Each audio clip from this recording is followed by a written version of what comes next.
Hello नमस्कार दोस्तों, आज हम बता रहे हैं आपको एग्रोनॉमी का चैप्टर दूसरा है जल निकास। जल निकास में क्या आपको सीखना है, जल निकास के बारे में बताएं आपको हम कि जल निकास क्या है।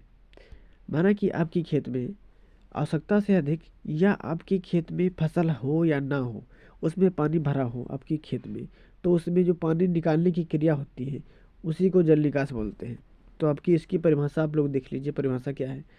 फसल की पैदावार बढ़ाने हेतु भूमि की सतह अथवा अधोसतह से आवश्यकता से अतिरिक्त जल को बाहर निकालने की क्रिया को जल निकास कहते हैं।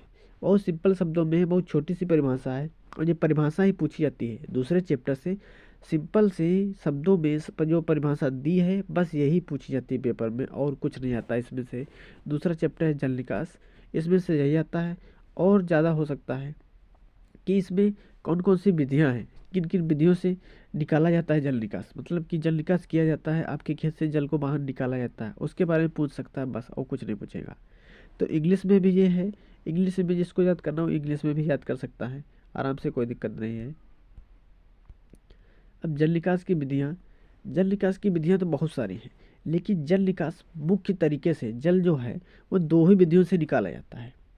एक तो पृष्ठीय जल निकास मतलब को ऊपर से, और दूसरी है सब सरफेस या अंडरग्राउंड मतलब कि नीचे।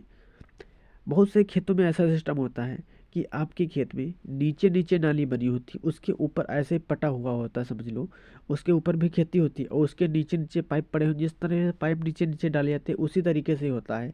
ये भी जल निकास की भी विधियाँ होती हैं। तो जल निकास जो नीचे का सिस्टम है उसमें ये 3-4 प्रकार की विधियाँ आती हैं। ये कभी कभी पूछ देता है, कभी कभी नहीं पूछता है, इसका कोई महत्व नहीं है। लेकिन ये बीएससी में आकर के पूरा बड़ा पोर्शन हो जाता है, उसमें याद करने के लिए ज़रूरी है। अभी इस समय बस दी हुई है, ये सारी की सारी दी हुई है विधियाँ कि क्या क्या है क्या क्या नहीं है, इसको ऐसे याद कर लीजिए। कभी पूछ सकता है कभी नहीं पूछता, इसका कोई वो नहीं कि पूछेगा या नहीं पूछेगा, क्योंकि ये अभी तक तो पूछा नहीं है, हमारे में भी नहीं आया था। ज़्यादातर बस जल निकास जो चैप्टर है, जल निकास में केवल परिभाषा पूछता है बस।